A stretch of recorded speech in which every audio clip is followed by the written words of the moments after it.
আসসালামু আলাইকুম। প্রতিদিনের মতো জেসিস কিচেনের সাথে চলে এলাম আজ একটা রেসিপি নিয়ে। আর এই রেসিপিটা আমি হাতে মেখে গরুর মাংস করে দেখাবো। আর এই যে আমি রসুন আর পেঁয়াজ কেটে নিয়েছি, আর এখন নিয়ে নিয়েছি জিরা বাটা, আদা বাটা পরিমাণ মতো। আর এটা আমি দিয়ে দিব। আর এখন দিয়ে দিব এলাচ, এই যে 4-5টা এলাচ হাতে চিড়ে আমি মাংসের ভিতরে দিয়ে দিব।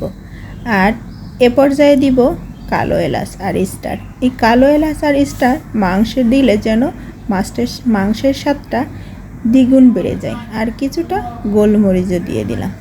আর কালো এলাচটা কিন্তু হাত দিয়ে চিড়ে দেব, এবং কয়েকটা দারুচিনি দিয়ে দিব। আর এ পর্যায়ে দিব 2টা তেজপাতা ধুয়ে ভালো করে হাত দিয়ে ছোট ছোট করে নিয়ে দিব।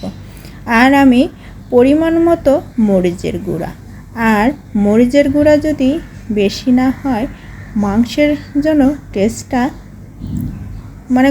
কোথায় যেন অপূর্ণতা থেকে যায়। গরুর মাংস ঝাল ঝাল হবে, তবেই না বাঙালির আসল স্বাদ।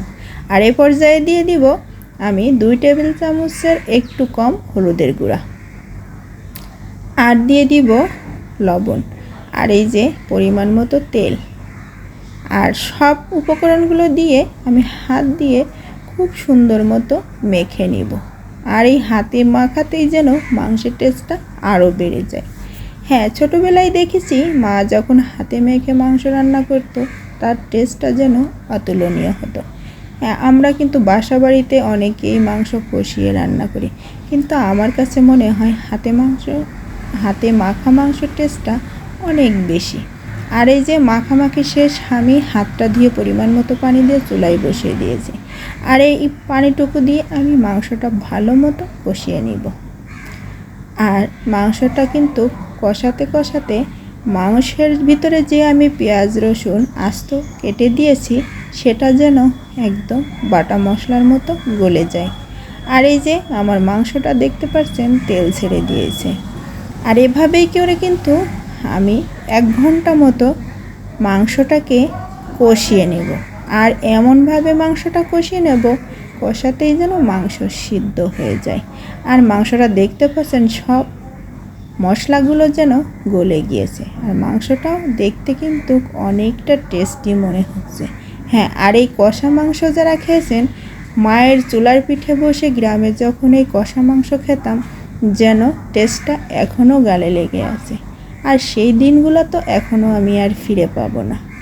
আর এই যে পর্যায়ে মাংসটা কষানো হয়ে গেছে, এখন আমি পরিমাণ মতো পানি দিয়ে ঢাকা দিয়ে রেখে দিব।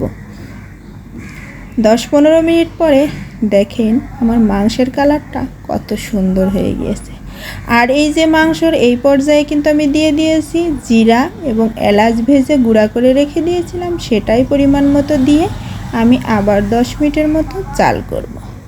আর দেখেন মাংস কিন্তু আমি বেশি পরিমাণে ঝোল রাখবো না, ঝোলটা অল্প পরিমাণে থাকবে। আর এই দেখেন এ পর্যায়ে মাংসটা কত সুন্দর হয়ে গিয়েছে। আর মাংসটার কালারটাও যেন সেই সুন্দর। আর আমি কিন্তু বলে বোঝাতে পারছি না, না খেয়ে দেখলে আসলে বুঝবেন না মাংসের টেস্টটা কত সুন্দর হয়েছে।